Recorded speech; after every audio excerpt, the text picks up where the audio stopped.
Hi friends, welcome back once again. In this lecture we are going to discuss the graphical representation of Ohm's law. Ohm's law क्या होता है समझ चुके हैं. V directly proportional to I मतलब V equals to I. वो सारी चीज़ें हम ऑलरेडी पढ़ चुके हैं.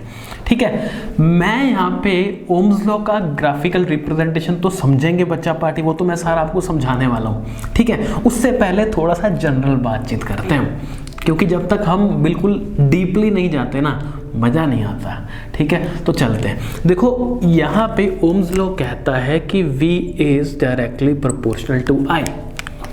ठीक है, मैं ओम्स लॉ की बात ना करके पूरे यूनिवर्स की बात करता हूँ. पूरे यूनिवर्स में जब कभी भी दो क्वांटिटीज आपस में एक दूसरे के साथ डायरेक्टली प्रोपोर्शनल होती हैं, आई रिपीट, क्या रिपीट, आई रिपीट, पूरे यूनिवर्स में जब कभी भी दो क्वांटिटीज एक दूसरे के साथ डायरेक्टली प्रोपोर्शनल होती हैं तो उनका जो ग्राफ बनता है बच्चा पार्टी, याद रखिएगा, वो हमेशा स्ट्रेट लाइन ग्राफ बनता है. I repeat it once again आप लोगों के लिए.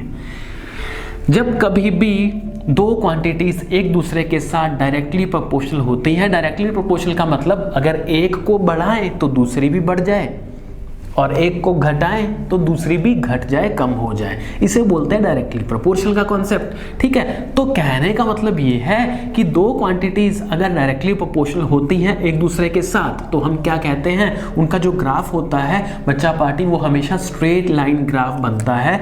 कैसा, किस तरह का, इस तरह का, ये. ठीक है, अब क्योंकि ओम्स लॉ में V is directly proportional to I मतलब दो क्वांटिटीज एक दूसरे के डायरेक्टली प्रोपोर्शनल हैं तो उनका ग्राफ भी तो यही बनेगा. तो यही तो ग्राफ है इसका, बस इतनी सी बात है. आ गए ना हम ओम्स लॉ के ग्राफिकल रिप्रेजेंटेशन पे. बस मेन बात याद रखनी है, कभी भी दो क्वांटिटीज अगर एक दूसरे के डायरेक्टली प्रोपोर्शनल होती हैं तो उनका जो ग्राफ होता है वो स्ट्रेट लाइन ग्राफ बनता है. This is all for this lecture guys. See you very soon in the very next lecture. Till then, thank you so much.